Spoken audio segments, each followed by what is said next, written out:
Welcome back to another anime video. I'm not even going to bother to try making a joke for this one. It's just another video where I talk about anime.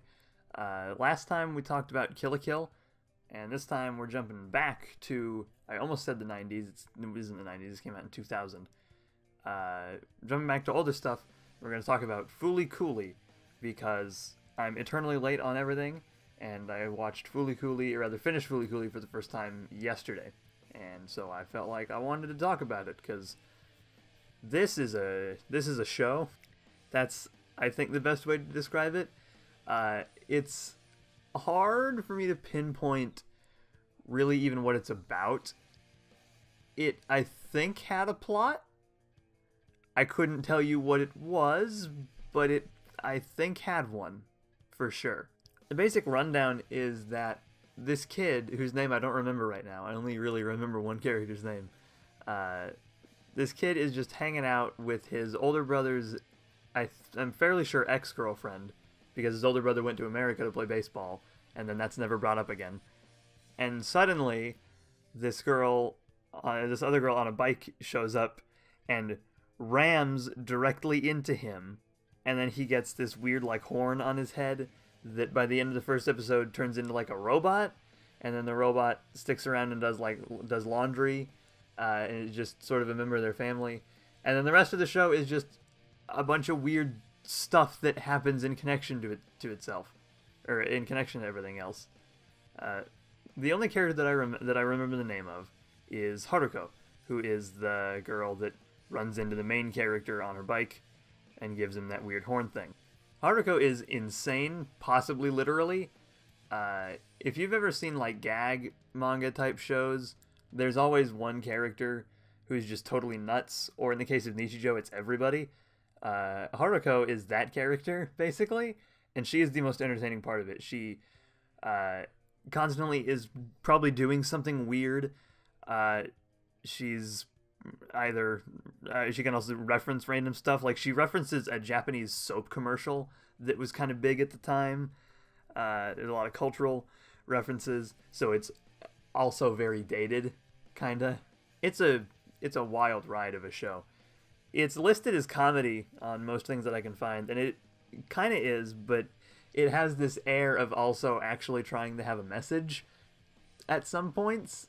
But I don't know. Fooly Cooly is hard to pinpoint. It's an experience, really, is I think the best way to describe the sort of the overall thing.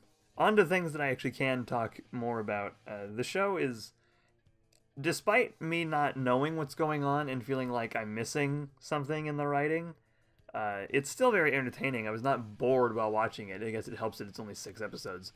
But if you're going into it expecting a story of any kind, you're going to be disappointed, because there really isn't. There's just kind of connected events, and maybe there's a theme somewhere. But there's certainly not a story. It is a very wild ride, though. Moving on, but still kind of keeping in a similar ballpark, the voice acting is mostly pretty good. The thing I noticed is that a lot of the cast hasn't done much of anything else. Like, a lot of Fooly Cooly's cast is basically done just Fooly Cooly and maybe a couple of other things. It's possible that they're more maybe in other mediums, or they just aren't actors normally. But most of the cast is pretty obscure. The only really big name member of the cast is the voice of Haruko. Haruko is voiced by Shintani Mayumi, who I'm a very big fan of her work. She hasn't been in like a bunch of things, but the things that I've seen her in, I enjoy. You probably know her most from Kill la Kill. She voiced Nonon in Kill la Kill. She did a very good job in Kill la Kill, and she does a really good job in Fooly Cooly. It's much the same kind of voice, though.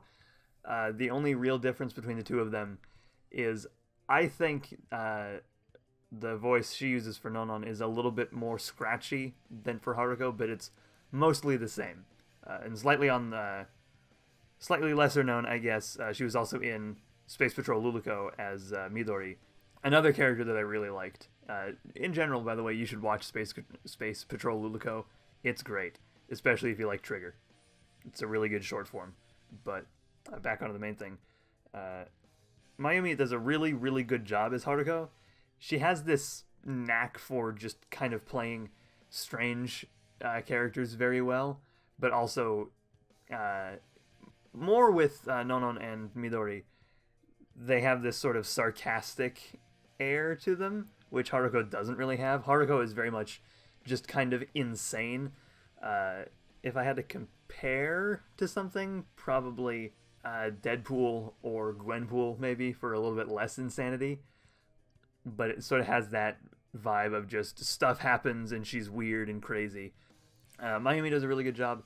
The guy who voices the main kid is also pretty good. Like I said, most everybody is good.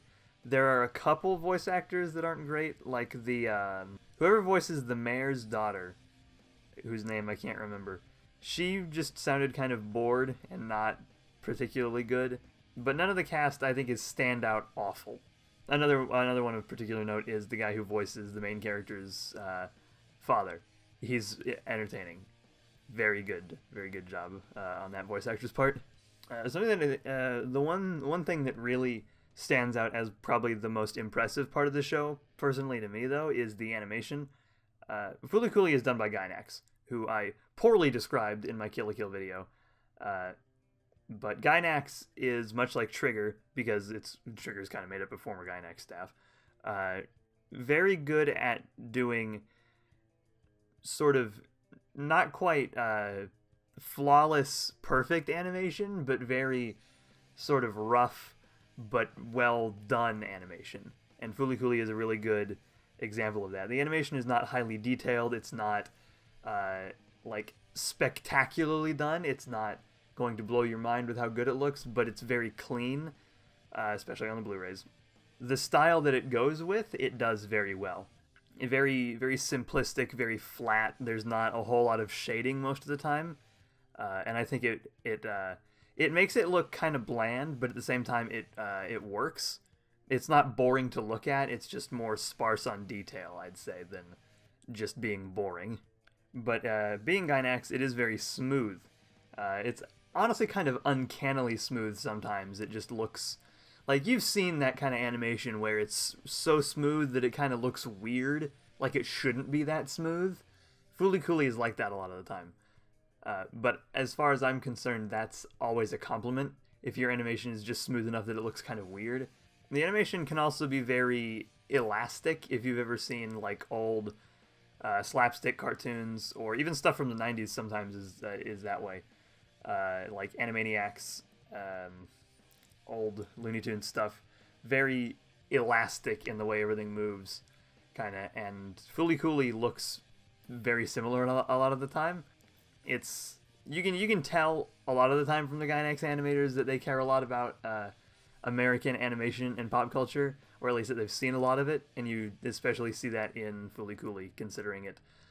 There are points where it really does greatly remind me of something like Animaniacs or an old Looney Tune. But yeah, the animation's really, really good. The last major thing I want to talk about is the soundtrack. The soundtrack, I don't know about the instrumental tunes, but all the vocal tunes were handled by a band called The Pillows. The soundtrack is great. Not just the vocal stuff, but the handful of instrumental tunes you hear are also very nice. But the ones that stand out are the vocal tunes. They remind me a lot of like teen flicks, kinda.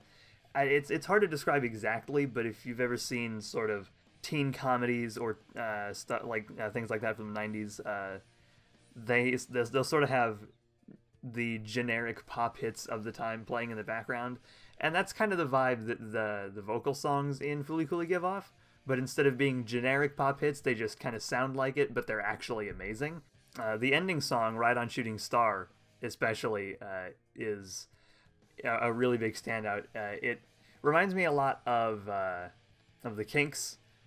It kind of has that sort of early rock and roll kind of vibe to it, with little bits of sort of mid-90s grunge in it, sort of how that was evolving around the time Fooly Cooly came out.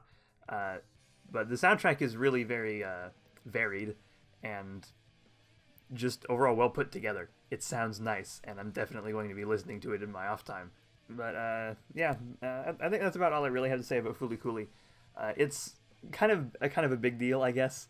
A lot of people have talked about how great Fooly Cooly is. It holds like an 8 or something on my anime list. Take that with a grain of salt, considering Mal's ratings sometimes. But a lot of people like Fooly Cooly. I enjoyed it a lot. I don't know if I would say it's one of the greatest anime I've ever seen, but it's definitely an enjoyable experience that I would recommend. Just know that if you are fond of storytelling, Fooly Cooly doesn't really do that. It's one of those things happen kind of shows where events are just chained together and they sort of make a narrative, but there's not really a point to a whole lot of it. But if that doesn't bother you, then I would say give Fooly Cooly a shot if you haven't seen it yet, because it's a wild ride. But that is going to do it for this video. If you liked it and you want to see some of the stuff that I make in the future, then you can subscribe, and hopefully YouTube will tell you about it. If not, I also post videos up over on Twitter when they go up, so you can follow me on there, which is linked in the description, along with a couple of other things. And if you want to see some of the other stuff that I've done, then on screen right now are 2 videos that I've done in the past. The one on the left is my most recent one, which right now is Kill a Kill, but that'll probably change soon. And I don't know what the one on the right is because I pick it randomly each time. But that's all for now, and I will see you guys next time.